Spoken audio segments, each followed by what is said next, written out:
Assalamualaikum warahmatullahi wabarakatuh. Jumpa lagi dengan saya Dr. Zainab Opujaina. Pada pertemuan kelima ini kita akan membahas tentang konvensi UNTODS.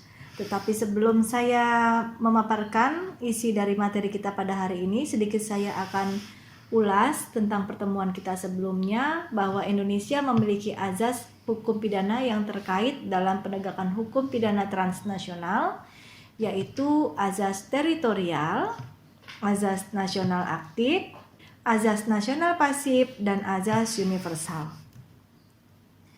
Baik, kita mulai materi kita pada hari ini. Menurut UNTODS, sifat pidana transnasional ini diatur dalam pasal 3 ayat 2 UNTODS, di mana dilakukan lebih dari satu negara, dilakukan di atas negara, namun bagian penting dari kegiatan persiapan, perencanaan, pengarahan, atau kontrol terjadi di negara lain, kemudian dilakukan di satu negara tetapi melibatkan suatu kelompok penjahat terorganisasi yang terlibat dalam kegiatan kriminal di lebih dari satu negara, atau dilakukan di suatu negara namun memiliki akibat utama di negara lain.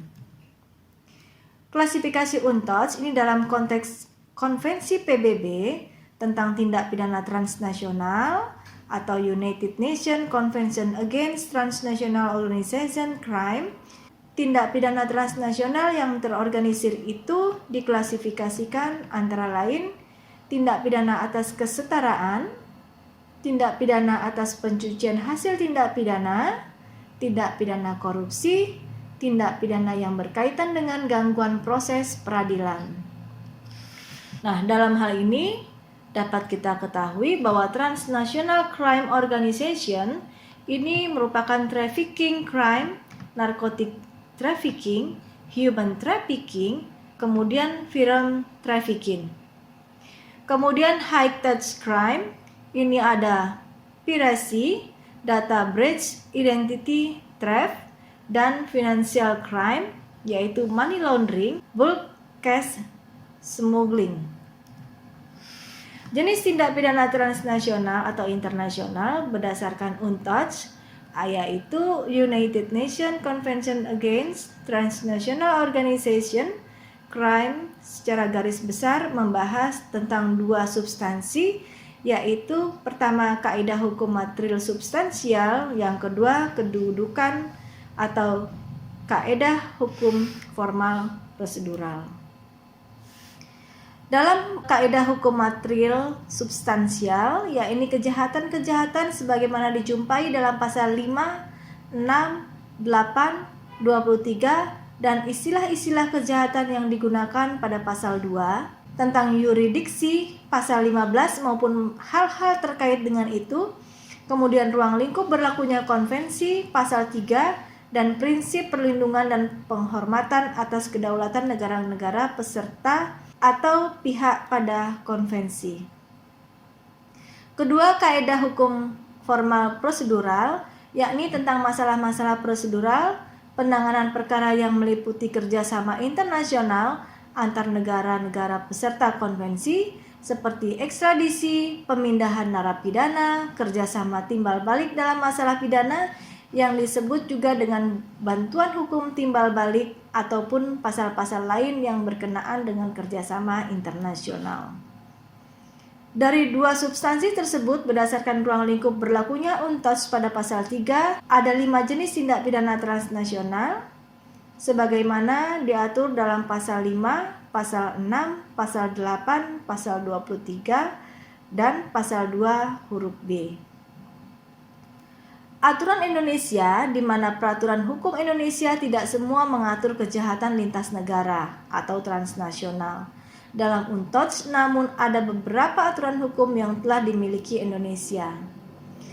Antara lain, tindak pidana atas partisipasi dalam kelompok pelaku tindak pidana terorganisasi, kemudian tindak pidana yang merupakan pencucian hasil tindak pidana, kemudian tindak pidana korupsi, dan tindak pidana yang merupakan gangguan terhadap proses persidangan.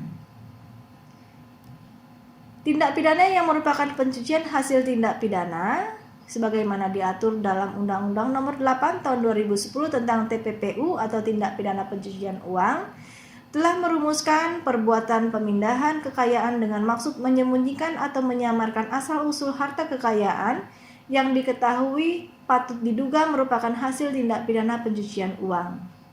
Undang-Undang Tindak Pidana Pencucian Uang Republik Indonesia secara tegas menyatakan menganut azas kriminalitas ganda atau double criminality, yaitu perbuatan yang dilakukan di luar wilayah Indonesia sepanjang dikualifikasikan sebagai tindak pidana menurut hukum di negara yang bersangkutan dan sejalan dengan hukum Indonesia. Tindak pidana korupsi Indonesia jelas telah mengatur dalam Undang-Undang Nomor 31 Tahun 1999 pemberantasan tindak pidana korupsi sebagaimana telah dirubah dalam Undang-Undang Nomor 20 Tahun 2001 tentang pemberantasan tindak pidana korupsi. Indonesia jelas telah mengesahkan Undang-Undang Nomor 7 Tahun 2006 tentang pengesahan United Nations Convention Against Corruption. Objek gangguannya yaitu sanksi dan bukti setiap perbuatan yang dengan sengaja menggunakan kekuatan fisik, ancaman atau intimidasi atau janji menawarkan atau memberikan keuntungan yang tidak mestinya untuk membujuk, memberikan kesaksian palsu atau mencampuri dalam memberikan suatu kesaksian pembuatan pembuktian dalam proses beracara. Objek gangguan pejabat peradilan atau penegak hukum yaitu setiap perbuatan yang dengan sengaja menggunakan kekuatan fisik, ancaman dan intimidasi mencampuri pelaksanaan tugas resmi pejabat peradilan atau penegak hukum. Ketentuan ini tidak mengurangi hak negara untuk melindungi pejabat publik dalam kategori lain.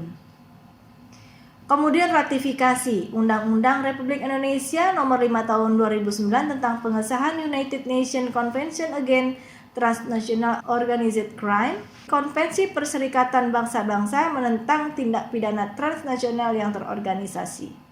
Kewajiban negara atau pihak, konvensi menyatakan bahwa negara pihak wajib melakukan segala upaya termasuk membentuk peraturan perundang-undangan nasional yang mengkriminalkan perbuatan yang ditetapkan dalam pasal 5, 6, 8, 23 konvensi serta pembentukan kerangka kerjasama hukum antar negara seperti ekstradisi, bantuan hukum timbal balik dalam masalah pidana, kerjasama antar aparat penegak hukum, dan kerjasama bantuan teknis pelatihan.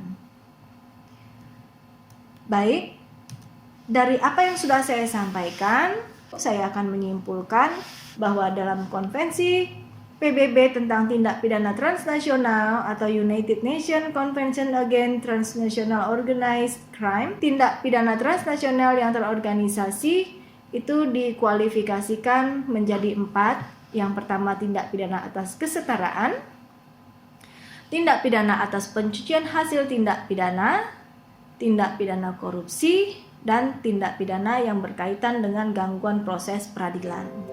Baik, demikian pemaparan kita pada hari ini. Saya tutup. Billahi taufiq wal hidayah. Wassalamualaikum warahmatullahi wabarakatuh.